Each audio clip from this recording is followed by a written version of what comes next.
What's going on? We back with another video. It's your boy CJ Goodfellow with the Boxing Clinic, and final thoughts on Berto Porter card.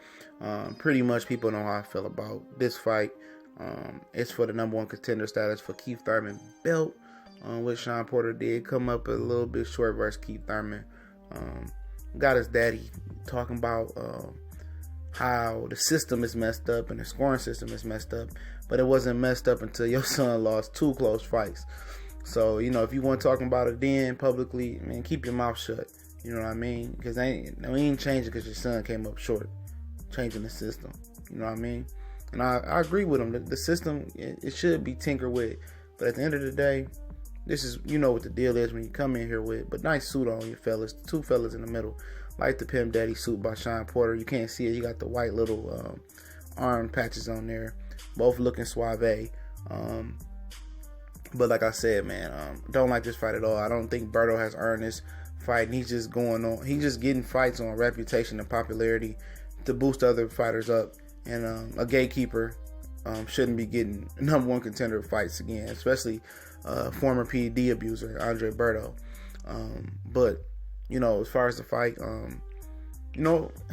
it could be entertaining because both of these guys are offensive juggernauts, from the simple fact that they have Shawn has some type of defense, but Berto has no defense. And Berto is chinny, he's top heavy, he's a good athlete, explosive puncher, quick hands, but has no skills. Like I told you in that last video, without a missile, a bomb can't get there. And Berto don't have no missiles, and but at the same time, Shawn doesn't use a straight punch. He really throws a good jab or a good straight right. He all hooks down the middle, and if Berto can get and time him right with him with his head down and time him with an uppercut, because Berto has a solid uppercut. Man, I can see Berto, landing that punch because Berto has good power. I think he's one of the top punchers if he can land a shot at 147.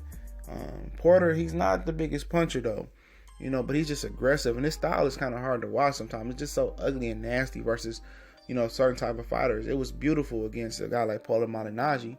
It was tough to watch versus a guy like Kell Brook though. It was tough to watch like versus David Alexander, even though he did some clean work. Depends on the style and who he's in there with. And his style, his father said, is really, tailor-made for taller fighters. So I think he'll look cleaner versus a lot of taller fighters. Hopefully if he chooses to move up. And then you talking about the 2 fighters on the outside. They came in like, fuck it, man. I'm throwing some shit on. Jermell Charlo looking like, he from East LA or some shit. What's up, Bato? That's what he looking like. But, I like Charles Hatley's temperament.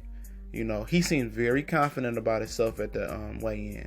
I think I had him getting knocked out in 6. I'm going to have him getting knocked out in 9 or 10 now. He seems very confident. Jermell Charlo seems very confident as usual. But like I said, there's a chance for Charles Hatley. A lot of people not listening. You hear me? It's a chance. Because I told you versus the John Jackson fight, when Jermell Charlo left Ronnie Shields, a guy with Earl Spencer's trying to Derrick James, there's an adjustment period. He wants to be more offensive and more crowd pleasing. Even though he's a nice, fluent ballerina, toe-tapping ballerina dancer. His beautiful counter punch. But after the Vanez fight, he wanted to be more aggressive. So he got with Derrick James, and him and Ronnie Shields had a little splat. But that's neither here or there. Over some money split and training places. So he trains in Dallas with the James and Earl Spence now. Earl Spence is the rumored to knocked out Charles Hatley in sparring and gave him the business several times. But like I said, that's ancient history. I don't go up sparring. Who cares about sparring? But at the same time, it's just for you to get better and work on certain things. So, guys can be in between weight.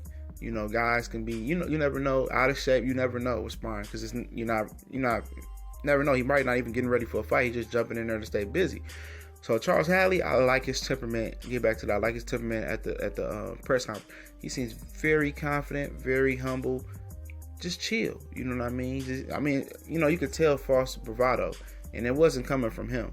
He just seemed like, I'm going to do what I got to do. I'm going to show my skills. And he said the reason he lost to Leonardo Tyner because he was coming off a knee injury. He shouldn't have took the fight, and he squares down to 147, which he was always a natural junior middleweight or higher than welterweight as an amateur as well.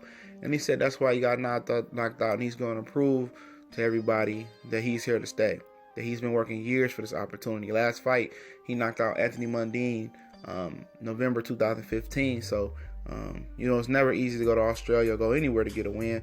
So this guy, he has the toughness, has the mental, and we want to see what he can do and see if we have another star, because he is advised by Al Haymon as well.